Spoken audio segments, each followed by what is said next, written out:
Hey, what's up guys, DT here. Now, it's gonna be a very different video today, very simple video. It's why you should be cautious about upcoming Anthem reviews. Now, I know your time's valuable, so I'm gonna try and make this video as concise as possible. I have 3 basic reasons here written down that I'm gonna get through.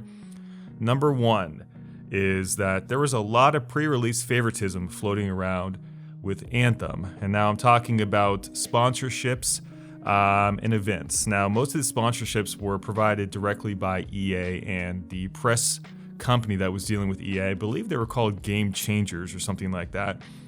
Basically, the TLDR is that a lot of influencers and YouTubers were given a lot of free stuff, access to embargoed information, trips out to see the game, public events, and they were allowed to make, pre-release videos on YouTube. And I saw a lot of these videos. I could probably tag about 15 of these videos right now, sponsored by Game Changers.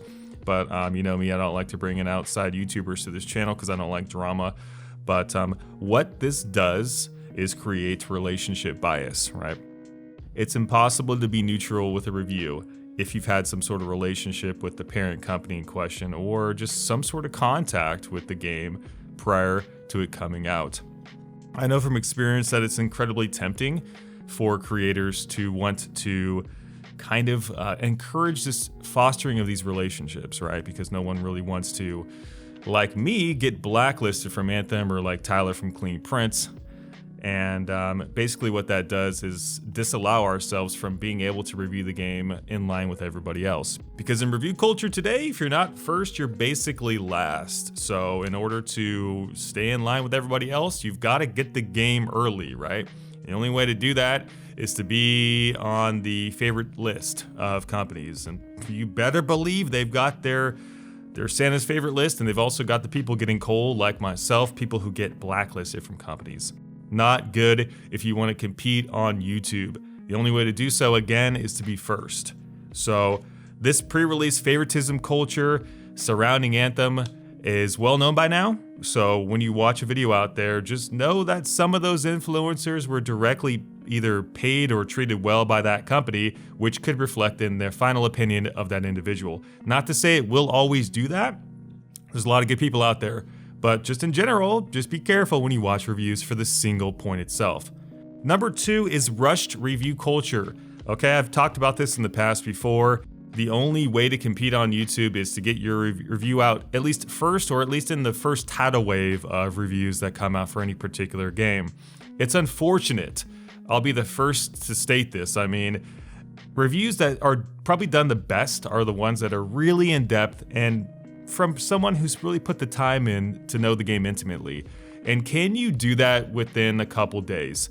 Probably not. I should know. I mean, I reviewed and I tried to analyze Warframe, for example, way too early. Didn't put enough time in the game, and I had to go back to it later on. I know from experience that it's really tempting, though, to try to rush out your review, because you can't grow on YouTube unless you're one of the people that gets your reviews out first. So it's this unfortunate side effect of just competition flooding YouTube. There's thousands of creators out there, and in order for them to compete with one another, they've got to try to get their reviews out before everybody else.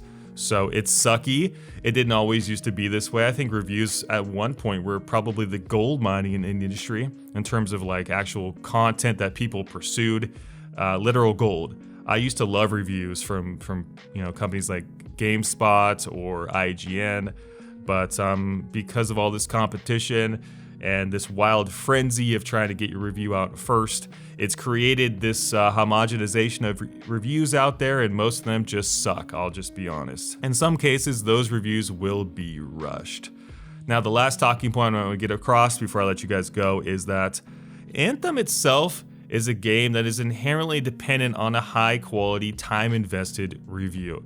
Anthem is a looter shooter that has a story, and from what I played from the beta, it needs a lot of time. I think everyone knows by now what Anthem's template is. You complete a short story, and then the end game starts with 3 strongholds, contracts, and the free play mode, with eventually we're going to get some cataclysms later on. So what does that mean for a reviewer? Well, you need to put in a lot of time because Anthem is a looter shooter based off of the acquisition of gear, and some of that gear is hidden behind Grandmaster tiers, which need to be taken very, very seriously. Trust me, Anthem is actually not an easy game.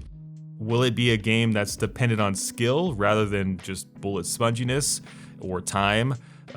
Time will tell, but just know that Anthem is a game that needs to be put in, I would say about, I'm just going to ballpark it here, guys. I think about 30 to 50 hours would be absolutely baseline necessary for you to even take a peek at reviewing this game. But as I said before, with the culture of gaming today and reviews, there's going to be a lot of people out there that play the game for like 5 hours, capture some footage, and they just, vomit out a review. It happens all the time with every single game. You see hundreds of low quality reviews right out of the gate.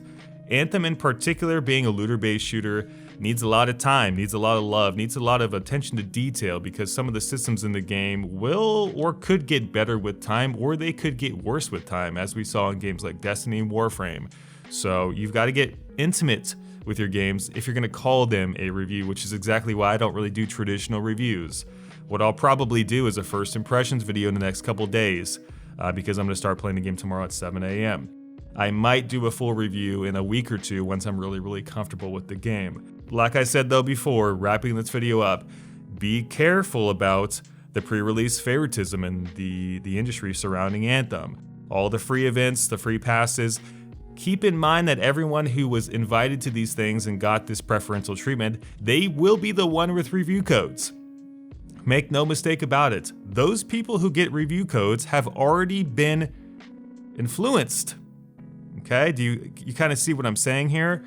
People like me who get blacklisted didn't get to go to these events anyway. So most people that review Anthem right away are going to be those people that have those outstanding relationships with those companies. And as I stated already before, people want to keep that wine and dine treatments because it helps them compete on YouTube. And if they didn't get that early review code and they provided a review really early, then of course you've got to question that in itself for being a rushed review. So there it is, guys. There's my quick video. Just be careful.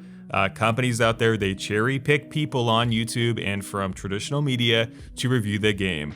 And they do not let people review the game that have very critical eyes or who are very outspoken in terms of critique.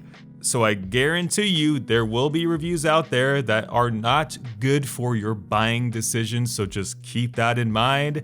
That's all I want to say today, guys. Have a fantastic day. This video is of course not intended to scare you about Anthem. I'm actually pretty excited about this game, so just know that. Peace out.